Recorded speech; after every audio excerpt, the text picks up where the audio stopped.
चमत्कारी सिद्धियां पदार्थ द्वारा मिल सकने वाले लाभों से सभी परिचित हैं। बलिष्ठ शरीर की उपयोगिता भी निरंतर सिद्ध होती रहती है। संपत्ति के आधार पर इच्छित सुविधा साधन खरीदे जा सकते हैं।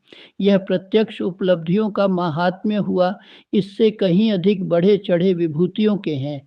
गुण, कर्म, स्वभाव की उत्कृष्टता को ही दार्शनिक भाषा में अध्यात्म कहा जाता है।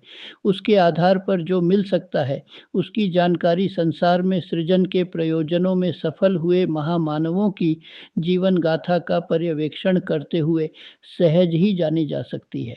इन दिनों देवताओं, भूत प्रेतों, सिद्ध चमत्कारों की विचित्रताओं से भरी हुई कृतियों को ही अध्यात्म का स्वरूप जाना जाता है।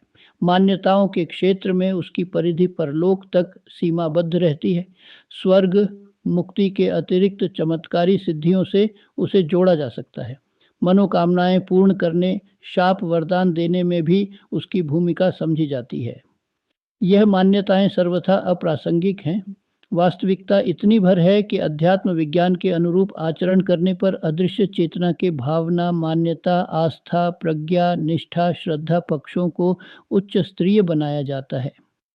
वे परिस्थिति होने पर इच्छा, आकांक्षा, प्रेरणा के रूप में बुद्धि क्षेत्र को देवोपम बनाती हैं।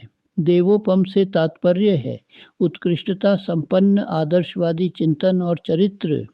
व्यक्तित्व का परिष्कार भी इसी को कहते हैं। प्रतिभा परिवर्धन भी इसी के साथ जुड़ा रहता है। इन विशेषताओं से संपन्न होने पर व्यक्ति उस स्तर का बन जाता है जिसे श्रद्धेय, सम्माननीय, प्रामाणिक, अनुकरणीय, अभिनंदनीय कहा जा सके। इसी स्तर पर पहुंचने के लिए जो पराक्रम एवं अनुशासन अपनाना पड़ता है, उसे अध्यात्म की ही फलश्रुति समझना चाहिए। यह नकद धर्म है। इस क्षेत्र के प्रयासों के परिणाम हाथों हाथ देखे जा सकते हैं। आत्मसंतोष, लोक सम्मान और दैवी अनुग्रह इसकी तीन उपलब्धियां मानी जाती हैं, जो इस मार्ग पर चलने वालों को पग पग पर मिलती जाती हैं।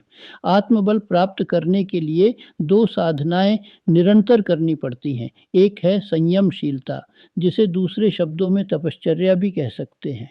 इसका प्रयोग है पुण्य परमार्थ, लोक मंगल, जन कल्याण भी इसी आधार पर बन पड़ता है।